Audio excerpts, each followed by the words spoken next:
आपण छोटे असताना जवळपास सगळ्यांची राजमलाई नावाची चॉकलेट फेवरेट असेल. एकदम खोबराखीची टेस्ट त्या चॉकलेटला होती आणि मस्त अशी सॉफ्ट अशी चॉकलेट मिळायची की नाही. सगळ्यांना आठवते की नाही? ज्यांना ज्यांना आठवते त्यांनी त्यांनी मला कमेंट करून नक्की सांगा. तर आज आपण जी रेसिपी बनवणार आहे, बर्फी बनवणार आहे, कॅरेमल कोकोनट बर्फी, बिलकुल त्याच फ्लेवरची आहे. तर तुम्ही नक्की ट्राय करून बघा. त्यासाठी आपण घेतला आहे 1.5 वाटी खोबराखीस, अर्धी वाटी घेणार आहे आपण मिल्क पावडर, कुठल्याही ब्रँडचं घ्या तुम्ही मिल्क पावडर, आणि 1 वाटी घेणार आहे आपण साखर. सर्व इन्ग्रेडियंट्स आपल्याला छान असे मोजून घ्यायचे आहे. न चुकणारी रेसिपी आहे, कमी इन्ग्रेडियंट्समध्ये होणारी रेसिपी आहे. तुम्ही नक्की ट्राय करून बघा. नंतर पॅन गरम केला, त्यावर साखर टाकणार आहे, त्याला मस्तपैकी कॅरेमल करून घेणार आहे, म्हणजे वितळून घेणार आहे. ती ऑटोमॅटिक वितळतं आपलं, कंटिन्यूअस त्याला हलवत राहायचं आहे. साखर जळणार नाही याची काळजी घ्यायची आहे. नंतर आपला बर्फी आहे ते थोडी कडवट लागेल. बघा छान अशी वितळत आहे आपली साखर. एकदा तुम्ही ही रेसिपी नक्की ट्राय करून बघा आणि आपल्या लहानपणाला तुम्ही नक्की आठवण करून बघा. खूप अशी टेस्टी कमी सामग्रीमधली रेसिपी आहे आणि कॅरेमलचं जे टेस्ट आहे, स्वाद आहे, ते ऑटोमॅटिकच इतका छान आहे. आपल्यातच खूप असं टेस्टी असं स्वाद आहे. छान आपलं साखर विरघळली आहे, कलर पण चेंज झाला आहे. त्यामुळे टाकणार आहे आपण अर्धा कप दूध. याला पटापटाला हलवायचं आहे.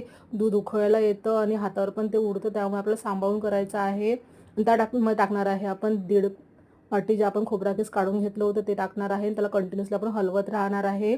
ते ऑटोमॅटिक घट्ट होतं बघा. थोडं घट्ट झालं की त्यामुळे टाकणार आहे आपण मिल्क पावडर, आपण जे मोजून घेतलं होतं ते. आता सर्व इन्ग्रेडियंट्स छानपैकी मिक्स करून घेणार आहे. जोवर हे सारण पॅन सोडत नाही तेव्हा आपण कंटिन्युअसली हलवत राहायचं आहे बघा. एकदम खमंग अशी रेसिपी होते बघा. छान आपलं सारण पॅन सोडलेलं आहे. आता आपण टाकणार आहे, एका पात्राला लावून घेणार आहे तूप आणि त्यामध्ये मस्तपैकी बर्फी आपण सेट करून घेणार आहे. बघा अशा पद्धतीने गरम आहे, खूप सांभाळून करायचं आपल्याला. यामध्ये कुठल्याही प्रकारचं तूप वगैरे टाकायची गरज नाही आहे. खोबराकीचं ते ऑटोमॅटिकच ऑइली होतं बघा आणि टेस्टला खूप छान लागतं बघा. आणि यामध्ये मी कुठल्याही फ्लेवरचा वापर केलेला नाही आहे, कारण कॅरेमलचा फ्लेवरच आपल्यातच एक वेगळा आहे बघा. छान मी मस्तपैकी बर्फी सेट करून घेतलेली आहे. पूर्णपणे थंड करणार आहे मी, नंतरच मी त्याच्या वड्या पाडणार आहे, म्हणजे बर्फी तयार करून घेणार आहे. यामुळे काय होते, बर्फ्या ज्या आहेत ते व्यवस्थित पडतात बघा. मस्तपैकी आपण आपल्या आवडीप्रमाणे शेपप्रमाणे आपण बर्फी पाडून घेणार आहे बघा, म्हणजेच करून घेणार आहे. बघा छान अशा आपल्या बर्फ्या तयार झालेल्या आहे.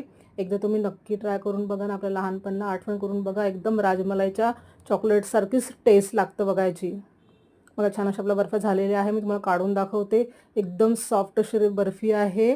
मस्त छान लागते बघा. किती ऑइली दिसत आहे, तूप न टाकता पण छान अशी रेसिपी आपली तयार झालेली आहे. तर तुम्हाला माझी आजची रेसिपी कशी वाटली कमेंट करून मला नक्की सांगा. भेटू नेक्स्ट व्हिडिओमध्ये सोप्या सोप्या रेसिपींसोबत. माझ्या चॅनलला नवीन असेल तर माझ्या चॅनल सबस्क्राईब करा. Bye bye.